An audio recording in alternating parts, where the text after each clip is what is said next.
Hello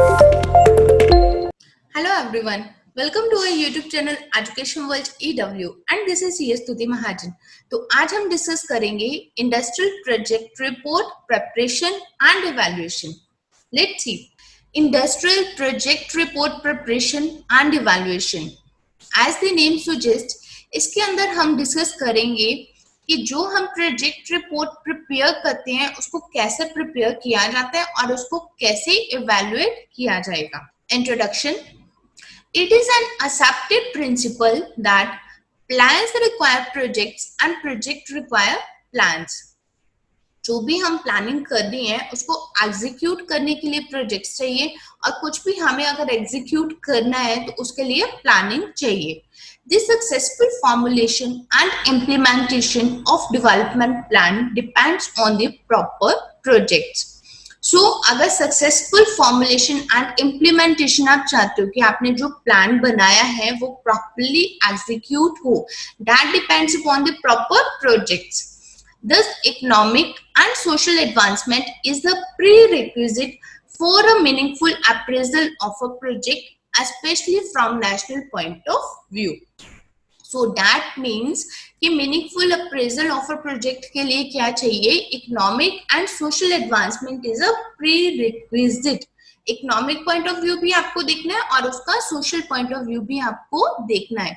let us suppose अगर आप कोई प्रोजेक्ट लगाने जा रहे हो, उसके अंदर आपको लग रहा है कि बहुत ज्यादा इकोनॉमिकली आपको बहुत प्रॉफिट्स आने वाले हैं, लेकिन अगर वो सोसाइटी को हैम्पर कर रहा है तो वो प्रोजेक्ट को लगाने की आपको परमिशंस नहीं मिलेंगी। और अगर आपको लगता है कि अगर आपको कोई प्रोजेक्ट लगाना वो सिर्फ सोशल एडवांसमेंट है, उसके अंदर इकोनॉमिकली फाइनेंशियली कहाँ से आपके प्रॉफिट्स आएंगे, तो दोनों पॉइंट ऑफ व्यू आपको जो है वो कंसिडर करने हैं। Next, what is actually a project report? Project report क्या है? हमेशा मैं आपको हर लेक्चर के अंदर क्या बोलती हूँ, कुछ भी करो उसको समझ कर करो, हमेशा उसका कंटेंट जो है उसको समझो। प्रोजेक्ट रिपोर्ट क्या है? एक आप प्रोजेक्ट लगाने जा रहे हो तो उसका जो भी एनालिसिस है, उसकी जो रिपोर्ट बनती है, that is called a project report, जिसके अंदर सारे के सारे उस प्रोजेक्ट के प्रमोटर्स कौन है, फाउंडर्स कौन है, क्या क्या एम्प्लॉयज उसके अंदर करने वाले हो, किनको आपने अटैच किया है, उसके अंदर क्या प्रोडक्शन करने जा रहे हो आप, कितनी फाइनेंस कॉस्ट आपकी लगेगी, तो सब उसके अंदर कवर होगा। तो अब हम देखते हैं what is actually a project report. The document which contains the required details like personal biodata of the entrepreneur. अब कौन कौन सी डिटेल्स है? एंटरप्रेन्योर की पर्सनल बायोडाटा, कि उनका क्या एक्सपीरियंस है, क्या बैकग्राउंड उनकी रही है। The product to be manufactured, आप जो प्रोजेक्ट लगाने जा रहे हो उसके अंदर आपने अगर मैन्युफैक्चरिंग प्रोजेक्ट है तो उसके अंदर क्या प्रोडक्ट आप मैन्युफैक्चर करने वाले हो। It's design, manufacturing process, the staff needed for that, आपको कितना स्टाफ चाहिए, the amount of money required, कितना पैसा आपको चाहिए, द सोर्स ऑफ फाइनेंस, जितना पैसा चाहिए उसके सोर्सेस क्या होंगे, क्या वो अपनी कैपिटल इंट्रोड्यूस करेंगे या फिर वो बैंक से लोन लेंगे। Cost of goods to be produced, जो आप गुड्स प्रोड्यूस करने जा रही हो उसकी कॉस्ट ऑफ गुड्स क्या रहने वाली है। Market demand of the product, जो प्रोडक्ट में आप डील करना चाह रहे हो उसकी मार्केट में डिमांड कितनी है। And the likely profits anticipated etcetera, और आप कितने प्रॉफिट एंटिसिपेट करते हो, कि आपकी कितनी सेल वैल्यू होगी, कितने आपके कॉस्ट आएगी, कितने आपके एडमिन एक्सपेंसेस होंगे, देन आप कितने प्रॉफिट्स एंटिसिपेट कर रहे हो, that is called a project report. ये तो हम लोगों ने सिर्फ यहाँ पे लिखी, जब हम इसको करते हैं प्रोजेक्ट रिपोर्ट बनाते हैं, फाइनेंशियल डाटा उसके अंदर कवर करते हैं, तो बहुत ज्यादा एक लेंथी टास्क रहता है ये, और उसके अंदर फाइनेंशियल पर्संस, फाइनेंशियल एक्सपर्ट्स भी लगते हैं और टेक्निकल एक्सपर्ट्स भी रिक्वायर्ड होते हैं एक प्रोजेक्ट रिपोर्ट को ड्राफ्ट करने के लिए। Next, project report preparation. अब हम देखते हैं कि उसको प्रिपेयर कैसे किया जाता है। Project preparation itself consists of a series of interdependent measures with the aim of translating an idea into an operating project। तो प्रोजेक्ट प्रिपरेशन का मीनिंग क्या हुआ? एक सीरीज ऑफ मेजर्स हैं जिसके अंदर हम क्या बोलते हैं कि ये सब स्टेप्स करने पड़ेंगे हमें एक प्रोजेक्ट को ऑपरेशनल स्टेज के अंदर लेकर आने के लिए। Next, it includes the aim of business project. जो हम प्रोजेक्ट रिपोर्ट बना रहे हैं, हमारे बिजनेस का क्या एम है। It also includes the total return budget of project. तो टोटल उसके अंदर बजट लिखा जाता है कि हमारी कॉस्ट ऑफ प्रोजेक्ट क्या रहेगी, हमारे सोर्सेज ऑफ फाइनेंस क्या रहेंगे, कहाँ से आएगी, टोटल उसके अंदर बजट लिखा जाता है। कितनी हमारी सेल्स होगी, कितनी हमारी कॉस्ट आएगी और कितना हमें प्रॉफिट होगा। Next, project report preparation. तो प्रोजेक्ट रिपोर्ट प्रिपरेशन को हमने 4 स्टेप्स के अंदर डिवाइड किया। सबसे पहले है identification, to identify. Next, preliminary selection. Next, formulation and then feasibility study. तो अब ये जो 4 पार्ट्स हैं, ये सब इंटरकनेक्टेड हैं। अब हम इसको 1 बाय 1 स्टडी करते हैं। First of all, project identification. तो प्रोजेक्ट आइडेंटिफिकेशन क्या है, अब हम देखते हैं इसको। Industrial project development start with the identification of the project. That means सबसे पहले आप आइडेंटिफाई करोगे कि आपका प्रोजेक्ट क्या है, कि आप मैन्युफैक्चरिंग करने जा रहे हो, कौन से प्रोडक्ट की मैन्युफैक्चरिंग करने जा रहे हो। तो सबसे पहले आप उसको आइडेंटिफाई करोगे। A notion of possibility or the desire to produce specific product or to utilize resources. As जो कि मैंने बोला कि आप कौन सा प्रोडक्ट प्रोड्यूस करने जा रहे हो, उसको सबसे पहले प्रोजेक्ट लगाने से पहले आप उसको आइडेंटिफाई करोगे। नेक्स्ट, प्रोजेक्ट आइडियाज में अराइज फ्रॉम। अब आपको जो प्रोजेक्ट लगाना है, अब हम कह रहे हैं कि कौन सा प्रोडक्ट प्रोड्यूस करना। अब प्रोडक्ट तो बहुत सारे, किसी भी तरह के आप प्रोड्यूस कर सकते हो, बट वो आइडिया आपको कहाँ से आएगा, आपको कौन कौन से कंस्ट्रेंट्स हैं जो कि आपको चेक करने हैं। Studies of the product consumption pattern. Let us suppose आप कह रहे हो कि हम किसका एक प्रोजेक्ट लगाते हैं, ठीक है, हम एक प्रोजेक्ट लगाते हैं कोल्ड ड्रिंक का। तो अगर आप कोल्ड ड्रिंक का प्रोजेक्ट लगाने जा रहे हो, तो आपको प्रोडक्ट कंजम्पशन पैटर्न देखना पड़ेगा कि उसकी मार्केट कितनी है, कितने कस्टमर आप कैप्चर कर सकते हो, मार्केट का कितना परसेंटेज शेयर जो है वो आप कैप्चर कर सकते हो। Next, surveys of existing industrial establishments. अब उसी कोल्ड ड्रिंक के अंदर ऑलरेडी प्लांट्स जो है वो लगे हुए हैं, तो आपको जो सर्वे करना चाहिए, जो एग्जिस्टिंग इंडस्ट्री लगी हुई है उनका सर्वे करना चाहिए। इंपोर्ट शेड्यूल्स और एक्सपोर्ट पॉसिबिलिटीज। क्या कुछ कंपोनेंट आपको उसमें से इंपोर्ट करने पड़ेंगे और क्या आपकी एक्सपोर्ट करने की पॉसिबिलिटी है वहां पर। Next, internal sources. Internal resources आपको कितने अवेलेबल हो जाएंगे। इंडस्ट्रियल लिंकेज, इंडस्ट्री के साथ आपके लिंक्स कैसे हैं, experience of other countries etcetera. All ideas for projects are valuable and may prove to be the beginning of development. तो ये सब कुछ देखते हुए आपको प्रोजेक्ट को आइडेंटिफाई करना है, सब कंस्ट्रेंट्स को देखते हुए आपको प्रोजेक्ट को आइडेंटिफाई करना है कि कौन से प्रोडक्ट को आप प्रोड्यूस करने जा रहे हो। Next, preliminary selection.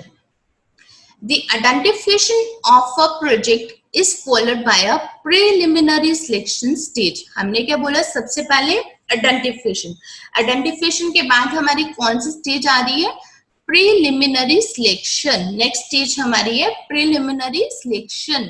Next, the pre-feasibility study is carried out by an investor himself.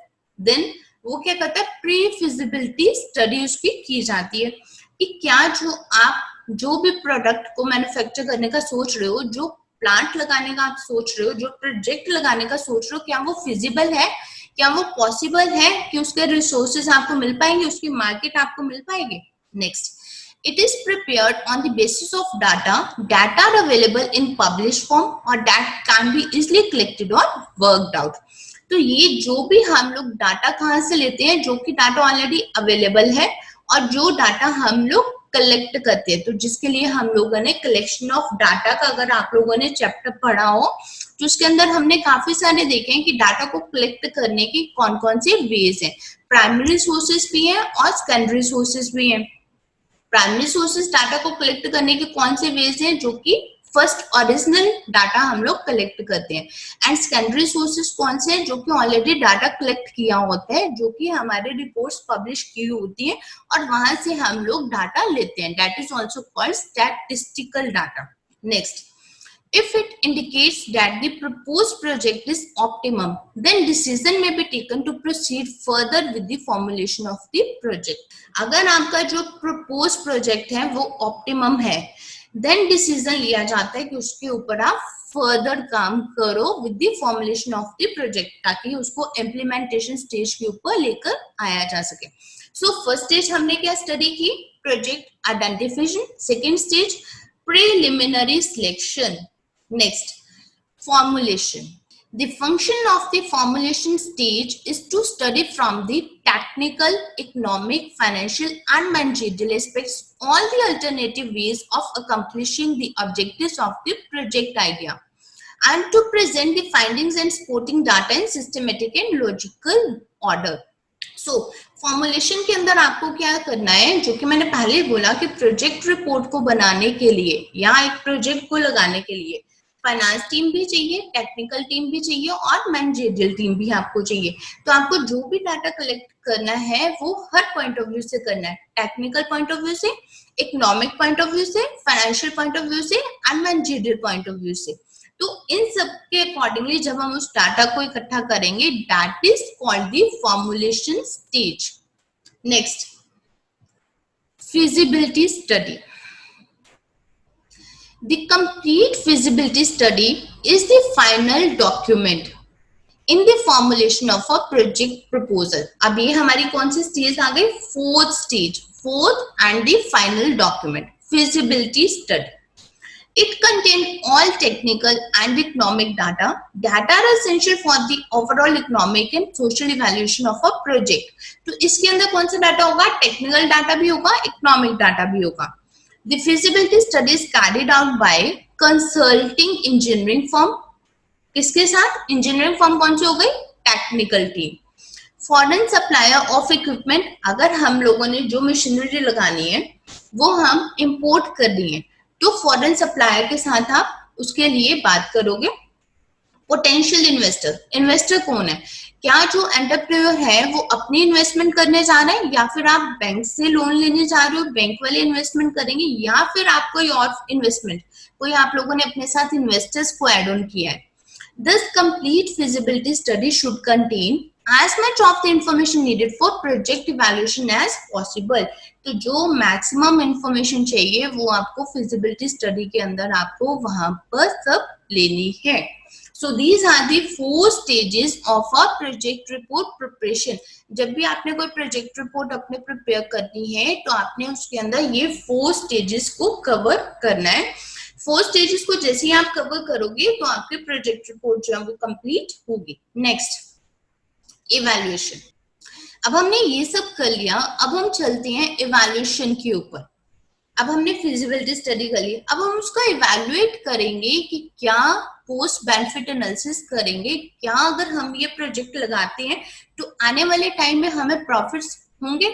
The evaluation is the systematic procedure for viewing the technical and financial information about the project. अब हमने क्या किया, हमने अपनी इंफॉर्मेशन सारी ले ली, अब उस इंफॉर्मेशन को हम इवैल्यूएट करेंगे with relevant data about it economic environment to gather into one or a few criteria on the basis of which project is recommended for selection, modification or rejection. अब हम उसको इवैल्यूएट करेंगे कि क्या इस प्रोजेक्ट को हम सिलेक्ट करें, मॉडिफाई करें या रिजेक्ट कर दें. Evaluation process consists of 3 steps. Firstly, the identification of the quantity, quality and timing of physical inputs and outputs. Product, कौन सा प्रोडक्ट? लेट अस सपोज हमने क्या बोला, जैसे हमने यहाँ पर एग्जांपल लिया, हम कोल्ड ड्रिंक का लगाने जा रहे हैं प्रोजेक्ट. तो कोल्ड ड्रिंक का प्रोजेक्ट लगाने के लिए हमारा इनपुट क्या रहेगा और उसका आउटपुट तो कोल्ड ड्रिंक होगी, लेकिन उसके इनपुट क्या रहेंगे, उसके अंदर कौन कौन से केमिकल्स लगेंगे, कौन कौन से फ्लेवर्स लगेंगे, तो वो सारे हमारे क्या हो जाएंगे, इनपुट्स. और आउटपुट हमारा क्या आएगा, जो फिनिश प्रोडक्ट है. कितनी क्वांटिटी हमें चाहिए, कितनी क्वांटिटी में हम मैन्युफैक्चर करने जा रहे हैं, उसकी क्वालिटी क्या रहेगी, उसकी टाइमिंग क्या रहेगी, बैचेस की टाइमिंग क्या रहेगी. Next, secondly, the attachment of appropriate prices to the inputs and outputs in order to complete the respective values of cost and benefits. Again, identify करेंगे उसके सारे, जैसे हमने इनपुट्स और आउटपुट्स को करेंगे, देन उसकी हम क्या करेंगे, कॉस्ट एंड बेनिफिट एनालिसिस उसका करेंगे कि कितनी कॉस्ट रहने वाली हो और कितना आपके पास रेवेन्यू आएगा, ताकि हम असर्टेन कर पाए हमारे प्रॉफिट्स कितने होंगे। Next, the co-measurement of cost and benefits of the project in such a way that facilitates its comparison with alternate projects। अगर आपके पास लेटेस्ट सपोज हम कह रहे हैं अपने पास 3 ऑप्शंस हैं कि हम 3 तरह के प्लांट जो वो लगा सकते हैं या 3 तरह के प्रोजेक्ट लगा सकते हैं, तो एक के अंदर हमने उसको इवेल्युएट किया, कॉस्ट बेनिफिट एनालिसिस निकाला, एक के अंदर हमें लेटेस्ट सपोज आया इतने प्रॉफिट्स हो रहे हैं, सेकंड में अगर हम करते हैं तो इस मार्केट में हमें इतने प्रॉफिट्स हैं और थर्ड में इतने प्रॉफिट्स हैं, उसको हम इवेल्युएट करेंगे तो जो हम लोगों के पास जो मैक्सिमम आएगा, जिसकी आउटपुट सबसे ज्यादा आएगी, तो उसी को हम लोग बेनिफिट, उसी को कंपेयर करके चूज करेंगे। तो हमें कॉस्ट बेनिफिट एनालिसिस उसका लगाना है, ताकि हम कॉस्ट बेनिफिट एनालिसिस लगा के हम देख पाए कि इतनी कॉस्ट का कंपैरिजन में कौन सा प्रोजेक्ट हमारे लिए ज्यादा बेनिफिशियल है, किस प्रोजेक्ट से हमें आने वाले टाइम में प्रॉफिट ज्यादा हो सकते हैं, तो जिससे हमें ज्यादा प्रॉफिट्स मिलेंगे उसी प्रोजेक्ट को हम सिलेक्ट करेंगे। Next, approach to project evaluation. अब हमने क्या किया, प्रोजेक्ट को हमें इवैल्यूएट करना है, हमने उसको सिंपल टर्म में क्या बोला, कॉस्ट बेनिफिट एनालिसिस करना है। अब हम उसके अंदर अप्रोच क्या रखने वाले हैं, first the need to accommodate multiple objectives. Multiple objectives हमें देखने हैं, इकोनॉमिक पॉइंट ऑफ व्यू से हमें देखना है, that means economic objectives, political objectives, social objectives, ecological objectives. हो सकता है कि कुछ आपका ऐसा प्लांट है जिसके लिए सोसाइटी आपको फेवर में नहीं हो, कि कुछ ऐसा प्लांट आप लगाओगे जिससे क्या होगा, पोल्यूशन बहुत ज्यादा होगा। अगर पोल्यूशन होगा तो आसपास के जो लोग होंगे उसके लिए एक्सेप्टेंस नहीं देंगे, पोल्यूशन डिपार्टमेंट आपको एक्सेप्टेंस नहीं देगा। Next, value added as proxy for national welfare. तो जो आप प्रोजेक्ट लगाने जा रहे हो वो नेशनल पॉइंट ऑफ व्यू से उसके वेलफेयर में कितना हेल्पफुल है। To raise the standard of living of its population. जब भी कोई प्रोजेक्ट लगेगा तो एम्प्लॉयमेंट अपॉर्चुनिटीज क्रिएट होंगे, एम्प्लॉयमेंट अपॉर्चुनिटीज क्रिएट होंगे तो ऑब्वियस ये बात है, लोगों को एम्प्लॉयमेंट मिलेगा, काम करेंगे, सैलरी आएगी, तो उनका स्टैंडर्ड ऑफ लिविंग जो वो रेज होगा। Next, to allocate investment to achieve a higher growth rate of the economy। Investment जब आप करोगे तो इकोनॉमी की जीडीपी इंक्रीज होगी। To increase the future consumption, जब मार्केट में प्रोडक्ट की अवेलेबिलिटी होगी तो ऑब्वियस ये बात है कि उसकी कंजम्पशन जो है वो इंक्रीज होगी। Next, national net value added. अब नेशनल नेट वैल्यू एडेड के अंदर हम देखते हैं 2 स्टेप्स इन इवैल्यूएशन। अब इसके अंदर हम लोग कैसे कंपेयर करेंगे कि इवैल्यूएशन के अंदर 2 स्टेप्स हैं and again 2 stages of project analysis.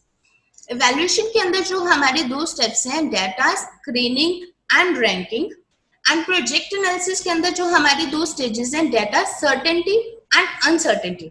जब हमने उसको इवैल्यूएट किया, हमने उसको स्क्रीन किया, एक एक पॉइंट को चेक किया, देन हमने उसको रैंक किया प्रोजेक्ट को, और जब हमने प्रोजेक्ट को एनालिसिस किया तो दैट मीन्स सर्टेनिटी और अनसर्टेनिटी। हो सकता है कि ये प्रोजेक्ट लगाएं तो हमारे लिए वो बेनिफिशियल हो एंड हो सकता है कि वो अनसर्टेन हो। Next, direct and indirect effects. अब प्रोजेक्ट जब आप लगाते हो तो उसके कुछ डायरेक्ट इफेक्ट्स होते हैं एंड कुछ इनडायरेक्ट इफेक्ट्स होते हैं।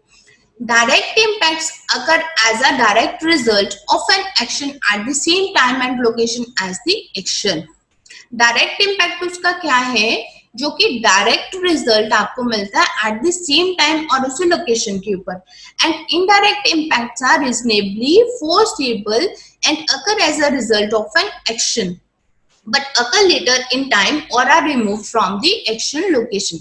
डायरेक्ट मीन्स जो आपको डायरेक्टली वहां पर इम्पैक्ट क्या मिल रहा है, और इनडायरेक्ट जो आपको डायरेक्ट नहीं मिलेगा इनडायरेक्ट वे में, और लेटर ऑन आपके कौन कौन से इफेक्ट्स उससे हो सकते हैं। नेक्स्ट, अब हम देखते हैं कि मार्केट वर्सेस शेडो प्राइसेस। एक मार्केट प्राइस है और एक शेडो प्राइस है, ठीक है। शेडो मार्केट प्राइस क्या है, जो कि मार्केट के अंदर है, मार्केट एमआरपी जो भी है हमारा दैट इज मार्केट प्राइस। और शेडो प्राइस क्या हुआ, शेडो किसे हम बोलते हैं, जो उसकी जैसे हम लोग चल रहे हैं या जो हमारी शेडो है मीन्स हमारे जैसा, कि वो मार्केट जैसा ही है तो उसको शेडो प्राइस क्यों कहा गया। अब हम देखते हैं दोनों के अंदर डिफरेंस क्या है, market versus shadow prices. market prices with all their deficiencies at least reflect an economic reality, the economic environment in which the project is going to operate. तो मार्केट प्राइस क्या है कि मार्केट के अंदर जिस environment के अंदर आपने जो प्रोडक्ट को ऑपरेट करवाना है, सेल करना है, वहां पर हम क्या प्राइस रखने वाले हैं. द मार्केट प्राइस में बी डिस्टोर्टेड अपवर्ड्स और डाउनवर्ड्स, ऊपर भी जा सकता है, नीचे भी आ सकता है, but usually such deviation occur for socio-economic reasons, social forces with their particular interest. The socio-economically policy of the government in showing the prices as a tool for income redistribution, for discouraging or promoting the consumption of certain goods etc. means market prices क्या है जो कि government ने regulate किए हुए हैं. जो market price हम लोगों का किसी भी आइटम का मार्केट प्राइस जो है वो रेगुलेट किया जाता है by the government, by the excise department. अब हम देखते हैं shadow prices. Shadow prices are considered in theory to reflect more appropriately the scarcities of resources in economy. Economy के अंदर अगर कुछ resources की scarcity है तो उसके लिए shadow price जो है वो consider किया जाता है. Also, shadow prices placed on inputs and outputs are not considered. Instead, a compromise is advocated between the ideal shadow price and actual market price. तो जो एक्चुअल मार्केट प्राइस है और शेडो प्राइस आप scarcity को देखते हो कि उसमें कितना प्लस माइनस हो सकता है. लेट अस सपोज आपका एक मार्केट प्राइस है कोल्ड ड्रिंक का ₹80, तो उसका शेडो प्राइस हमने क्या रखा कि अगर कल को ये बहुत ज्यादा स्केर्सिटी आ गई, उसके अंदर जो फ्लेवर्स लग रहे हैं अगर स्केर्सिटी आ गई या उनके रेट्स इंक्रीज हो गए, तो उसकी वजह से हम 80 से कहां तक चले जाएंगे, ₹85 तक. नेक्स्ट, अब हम देखते हैं national parameters. National parameters are yardsticks set up outside an investment projects. They are given by a national agency and should reflect the optimal allocation of resources from the point of view of society. तो national parameters क्या है? ये एक yardstick है जो कि investment project के बाहर हम लोग कुछ सेटअप कर लेते हैं कि ये स्टैंडर्ड्स हैं. They are given by a national agency and should reflect the optimal allocation of resources from the point of view of the society. तो ये national agency आपको statistical data देती है. These are used for the purpose of project evaluation, are a numerical expressions of limits of acceptability from the point of view of the society, or a quantitative measure of the value of society assigns to certain major factors which is direct bearing on project evaluation and selection. The national parameters are yardsticks passed by the central planning authorities to evaluators and micro investment decision makers who set targets that have to be achieved or surpassed within the framework of actual prices prevailing on the market. So that means जो national agencies हैं, जो हमारे central planning authorities हैं, उन्होंने जो data, statistics जो उन्होंने बाकी इंडस्ट्रीज को देख के डाटा कलेक्ट किया हुआ है, उसी की बेसिस के ऊपर हमारे नेशनल पैरामीटर्स जो है वो सेट कर दिए जाते हैं. लेट अस सपोज आप कोई प्लांट लगाने जा रहे हो तो उसके अंदर आपकी बेसिक रिक्वायरमेंट्स ये हैं, ये तो आपको लगाना ही है. This are called the national parameters और the yardsticks. So this is all about the industrial project report preparation and evaluation. तो इसके अंदर हमने क्या देखा कि कोई भी प्रोजेक्ट रिपोर्ट है उसको इस तरह से बनाया जाता है और बनाते हुए आप लोगों ने उसका कॉस्ट बेनिफिट एनालिसिस जो है वो तो करना ही करना है. कॉस्ट बेनिफिट एनालिसिस आप करोगे, कोई भी कॉस्ट बेनिफिट एनालिसिस करके ही आप अपनी ऑप्शंस में से सिलेक्ट कर पाओगे कि कौन सा प्रोजेक्ट आपके लिए बेनिफिशियल है. और उसके अलावा हमने इसके अंदर देखे कि मार्केट प्राइस, जब हमने उस प्रोडक्ट को सेल करना है तो उसका मार्केट प्राइस क्या रहने वाला है, एंड वर्सेस हमने शेडो प्राइसेस क्या होते हैं, और national parameters. These are the yardsticks जो कि हमें फॉलो करने ही करने हैं. नेशनल पैरामीटर्स हैं ये. तो इसी के साथ ही ये हमारा था चैप्टर, और इसी के साथ हम इसके लेते हैं MCQs. First of all, a blank is a set of activities which are networked in an order and aim towards achieving the goals of project. तो हमारा ये जो चैप्टर है, ये जो लेक्चर है, यही किसी के रिगार्डिंग है प्रोजेक्ट रिपोर्ट. तो हम क्या बोलेंगे, a project is a set of activities. The answer is A, project. Next, resources refer to. Resources का मीनिंग क्या है? A man power, B machinery, C material, D all of the above. Man power भी resources है, machinery भी resources है, again material भी resources है. The answer is D, all of the above. Next, devolving a technology is an example of, again the answer is B, project. The project life cycle consists of understanding the scope of the project, objectives of the project, formulation and planning various activities, all of the above. तो सभी इसके अंदर सबसे पहले हम understand करते हैं, identify करते हैं objectives, formulation and planning. The answer is D, all of the above. Next, following is the responsibility of the project manager. Budgeting and cost control, yes. Allocating resources, again yes. Tracking project expenditure, yes. All of the above. The answer is D. तो project manager जो होगा वो budget भी बनाएगा, coast को control भी करेगा, allocate करेगा रिसोर्सेज को, और जो प्रोजेक्ट एक्सपेंडिचर किया है उसकी रिकॉर्डिंग भी करेगा. The answer is D, all of the above. Next, following are the phase of project management life cycle, arrange them in correct order. ठीक है, तो हमने सबसे पहले यहाँ पे क्या देखा, design, marketing, analysis and evaluation, inspection, testing and delivery. तो द आंसर इज ए. सबसे पहले आपका आएगा analysis and evaluation, then marketing, then design, then inspection, testing and delivery. Next, design phase consists of input received and output received. Again दोनों आएंगे, both A and B. The answer is C, both A and B. Next, project performance consists of, project performance के अंदर क्या आएगा, time, cost, quality, all of the above. The answer is D. तीनों आएंगे. The answer is D, all of the above.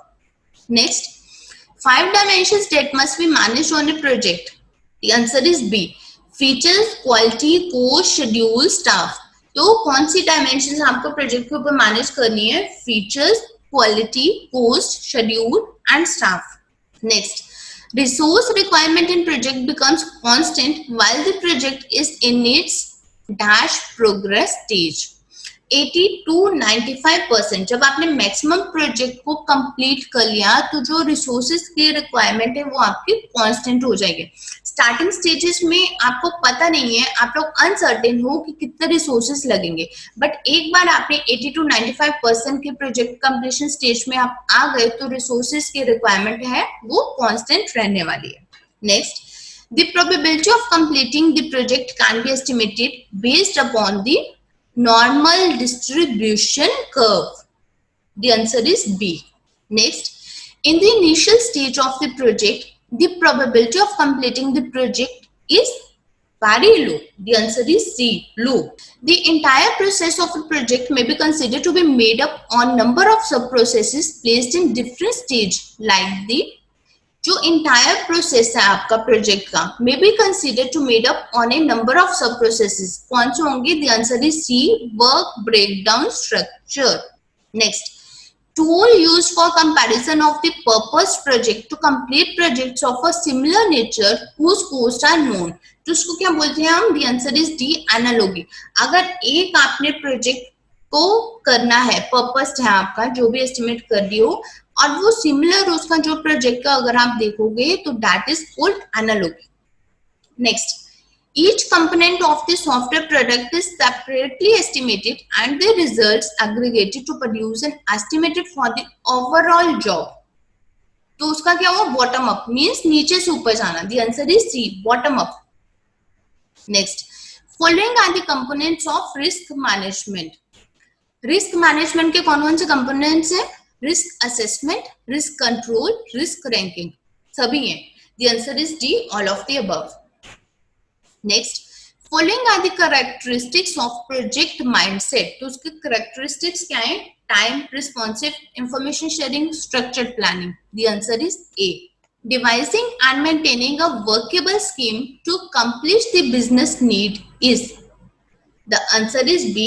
This is a planning process. Next, controlling the changes in the project may affect.